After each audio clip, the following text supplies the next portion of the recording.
Okay, this is Dr. Castro. Roll 5, take 1.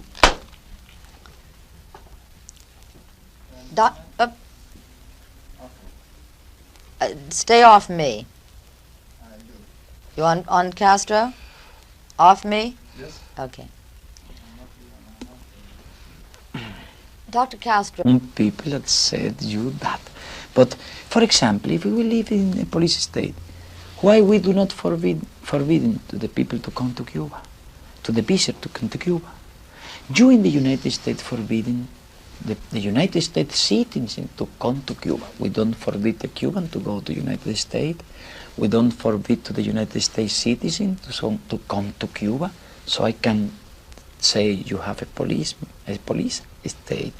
You have many police organizations, policeman organization, FBI, CIA, secret police, all kind of policemen in all the state, federal policemen, state policemen in Cuba. We have million laborers, peasants, all they have weapons and the right of belong to the militia, to the army. The students are armed. So everybody have weapon in Cuba.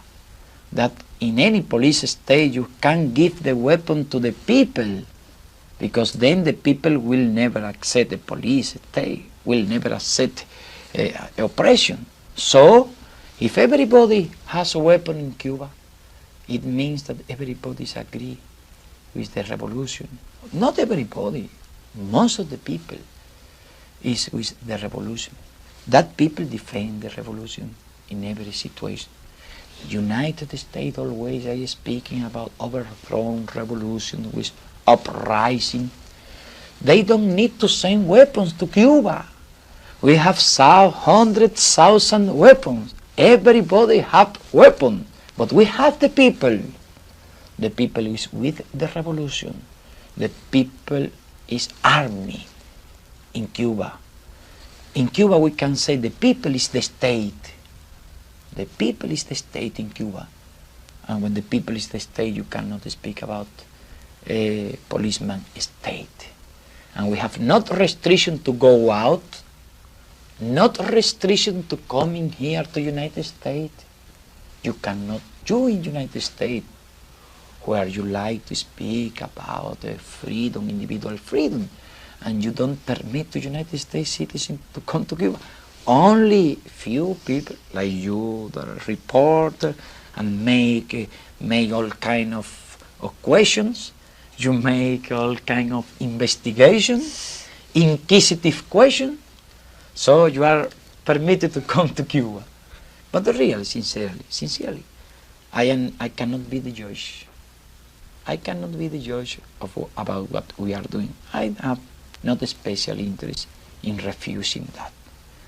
But I can say that everybody can come to Cuba and to see what happened in Cuba.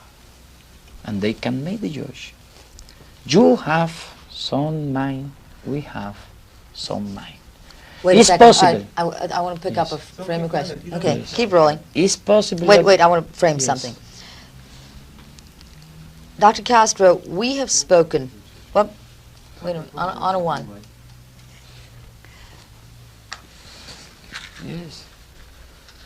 Dr. Castro, we have spoken to people who said that they live in a constant state of terror, that they believe they are watched and followed, and that they fear. Nobody have problem. If they are making conspiration against the revolution, if they are agree with the foreign policy, United States policy. The Do you militia. see, for example, you can see how I work. I visit every place. I have not 100 men with me. I have only few group of men helping me between the people. Everybody can come to speak with me in every place. I have never been afraid. And I would have reason, because in the United States many counter-revolution have been trained to attend against my life. I am not afraid. I feel sure between the people. I don't know what if somebody have in their mind the idea they are danger. It is a subjective problem. Do you ever believe fear in for your United life? States? But You I want to believe in frame something United- about assassination attempt, because that was an issue the other week. We often read of reports of attempts on your life. Do you fear for your life? For example, in Soviet Union, never anybody knew that I have been killed because anybody wished that I be killed. In the United States there are many counter-revolutions, and many people, there are several people that would like to reach the news that I have been killed. They confuse their wish, their illusion, which they are with the reality. But until now I have lived 5 years between the people, and nobody never have making fire against me. I feel sure, I don't worry, and this is my job. For example, you see what paradoxical situation in United States. The president felt sure, absolutely sure. I am sure the United States government take much more measures for their personal security than I take.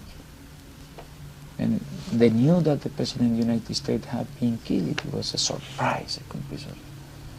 To anybody here in Cuba was a good news, because sincerely we can be political enemies, but we don't wish the death of anybody. In some way, we felt when you have some oppositor and your oppositor disappear, you don't feel satisfied. In some sense, I felt that when oppositor that disappear in a way that we cannot be agree with that way. In the situation, well, I think that many people want I be killed. All the men are called to die soon or later. Anybody somebody does not know that. We know quite well that. Well, while we live, we work, we fulfill our job, and we are satisfied, we are happy, and we are not worried about that. If anything were to happen to you, And what would you nothing think? I would happened. ask him, if anything would happen to him, what would come next? My opinion. Wait, let me pose this.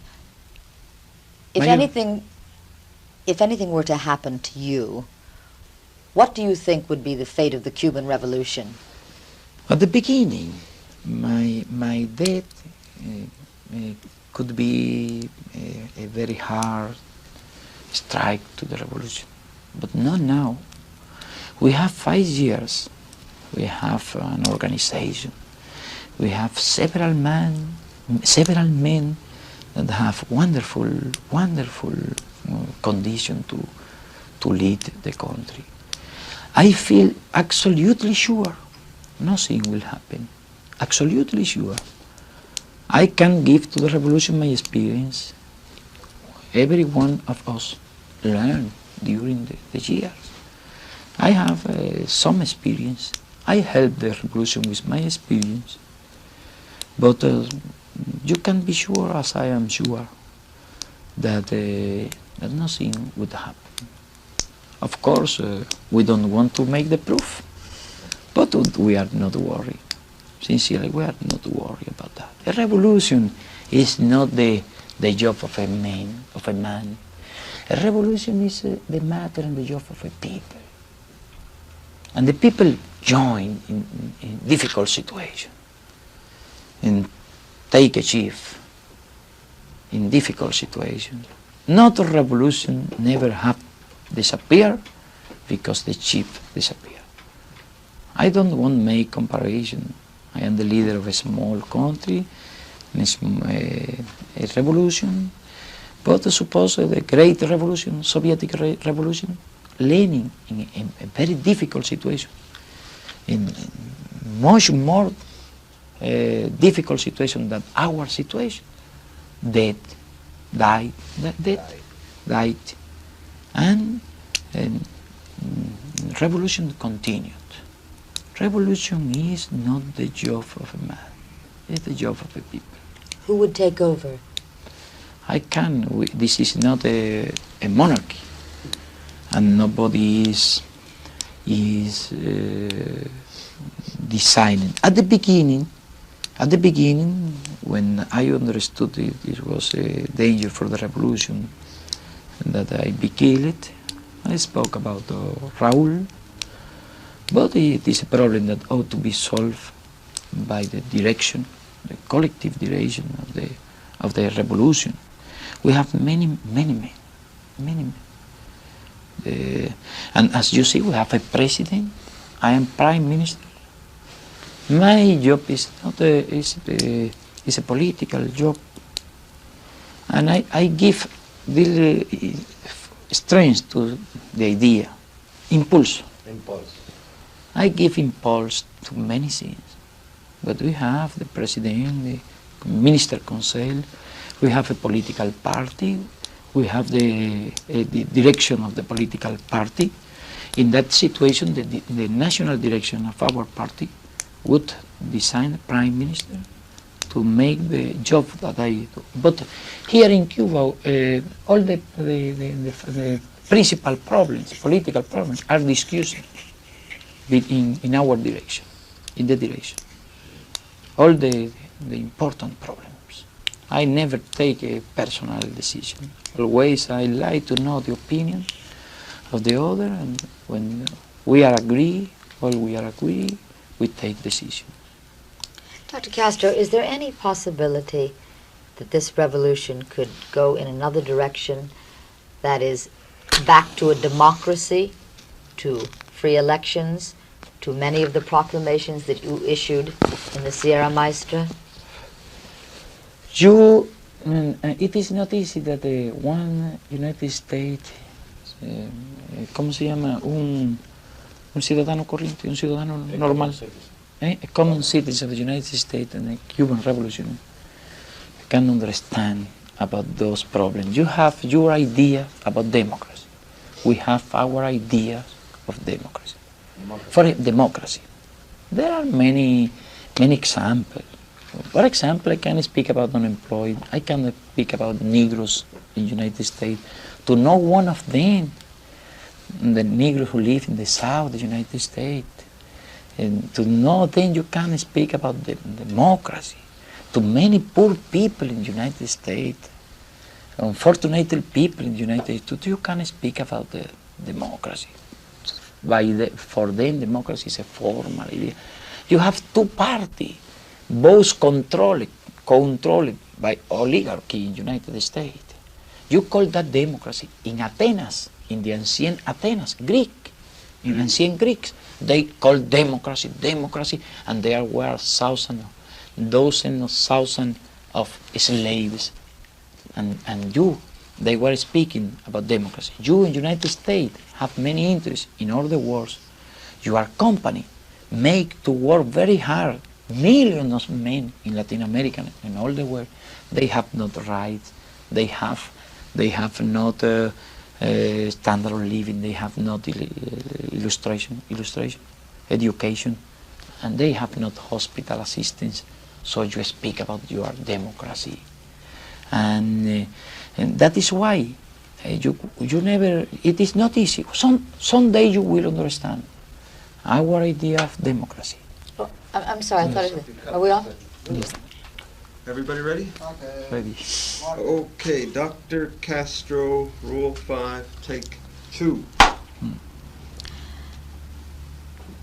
Dr. Castro, all the people that we talk with who oppose you said they opposed you because they thought that you were going to make a democratic revolution, and instead you made a communist revolution. When they say democratic, they speak about capitalistic revolution, free enterprise revolution, monopoly influence here. They are thinking in their class interest.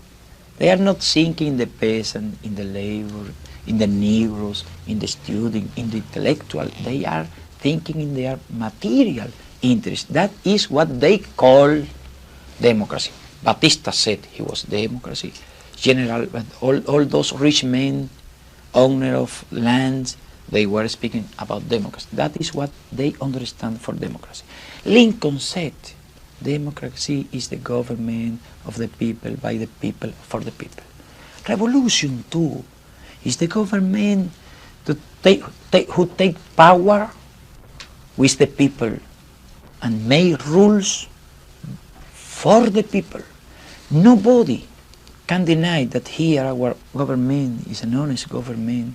We have disappeared all kind of vices in our society, all kind of fraud, malversation. And here every rule is made to help the people.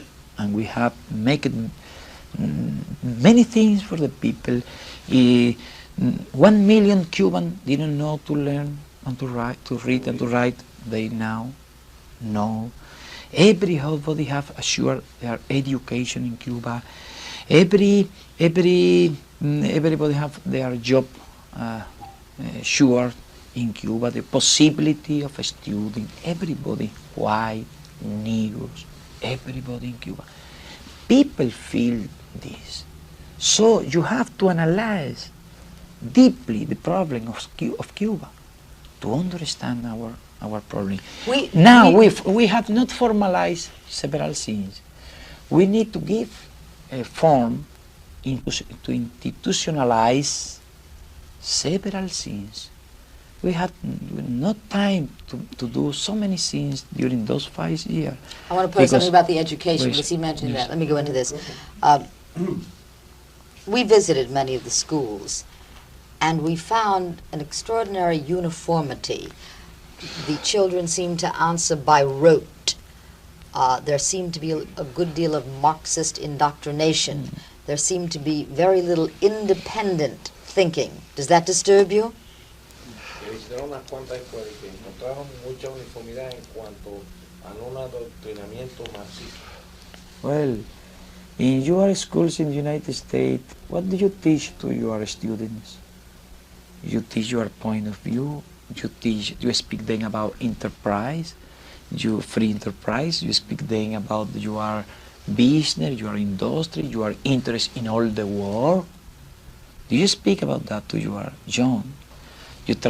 You are the class who rules in the United States. Try to teach what they want to their students. Here in Cuba, the revolution teach and prepare the young people for the revolution too.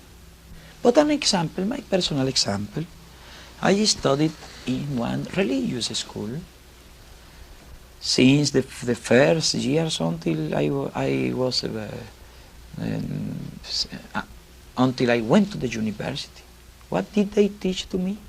I didn't decide which school. My father chose the schools, and they enseñaron. Taught me all what they wanted. I had no opportunity to choose. And in Cuba there were hundreds of religious schools where the sons of the rich class were educated. Now we educate our young men in revolutions, ideas too, in our ideas. Well, but we said to the people, we teach to the people, we don't want ignorant people. We want people who learn to think, who learn to think. We don't say to the young boys, believe. We don't say believe. We say study. We say then think.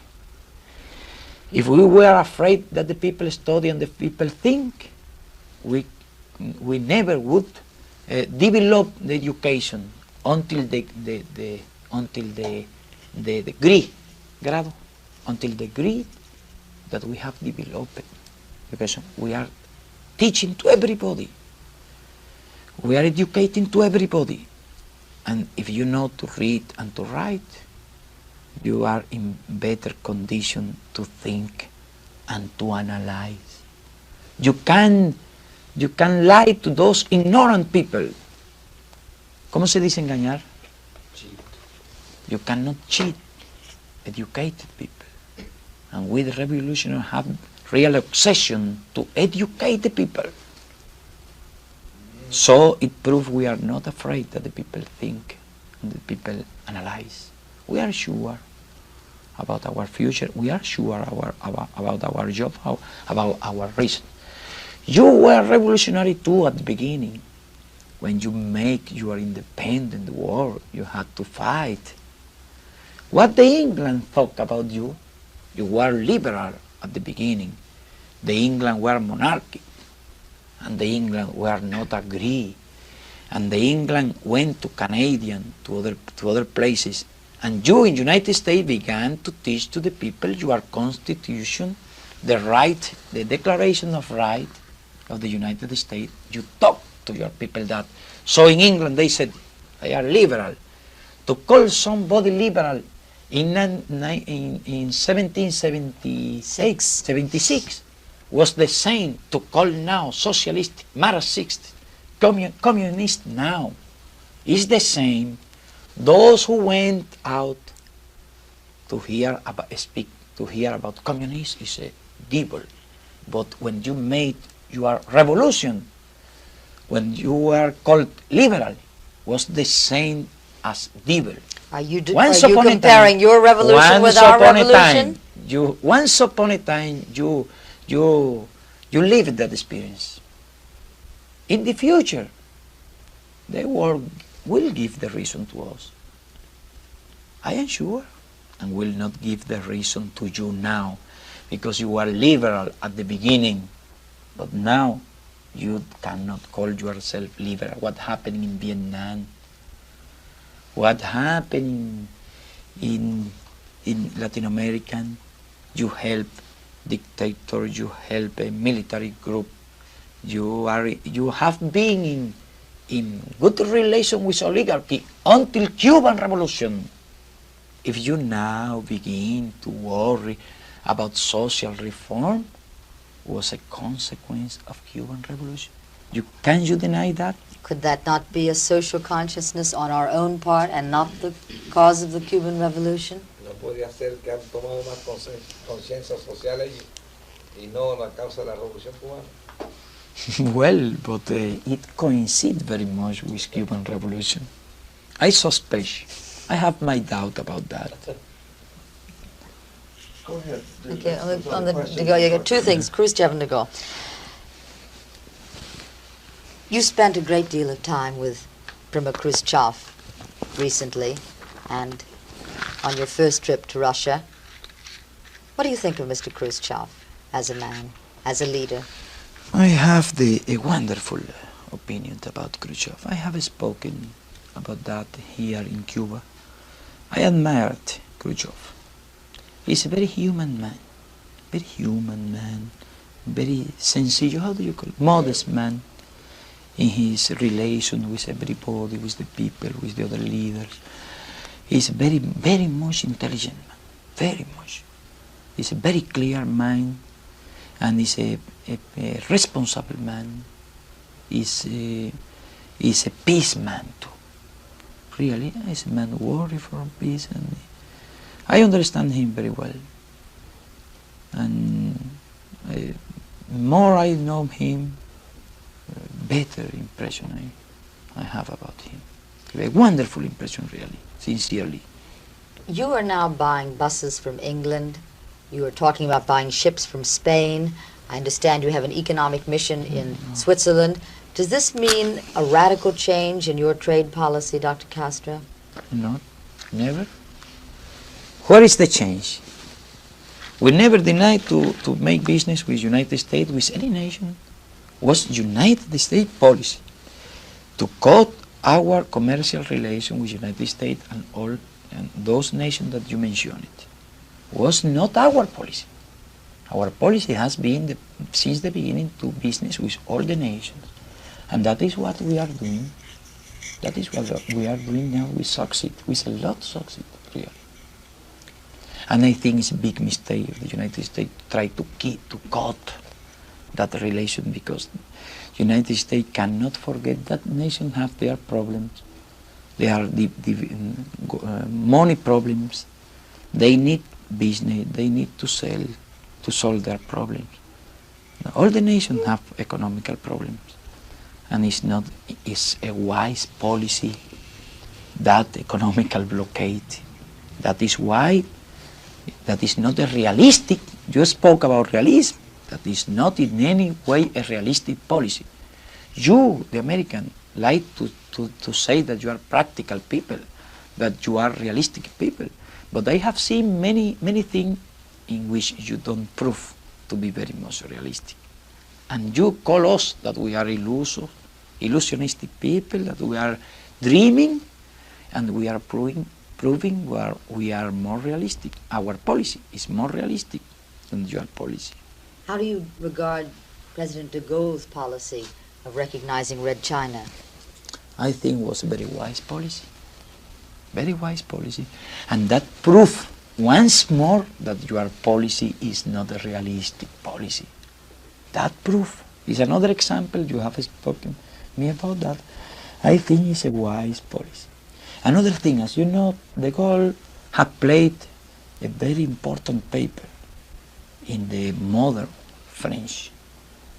My idea, of course, and my social idea, and political idea are quite different from political idea of de Gaulle. But de Gaulle worked very much for French. In the worst days of French, he played a very important paper, and a very important role. And French has now a very important position in international matter. And while he take measures like that, it is just that we recognize it's a very wise policy.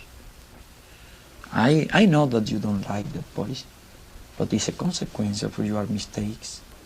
Mistake in many places. But I am not going to give advice to you. I think you will learn with the time. What would you like to see in England? I will have to pose this. Wait a second. The England. My turn. Okay. What would you like to see the United States do as regards Cuba?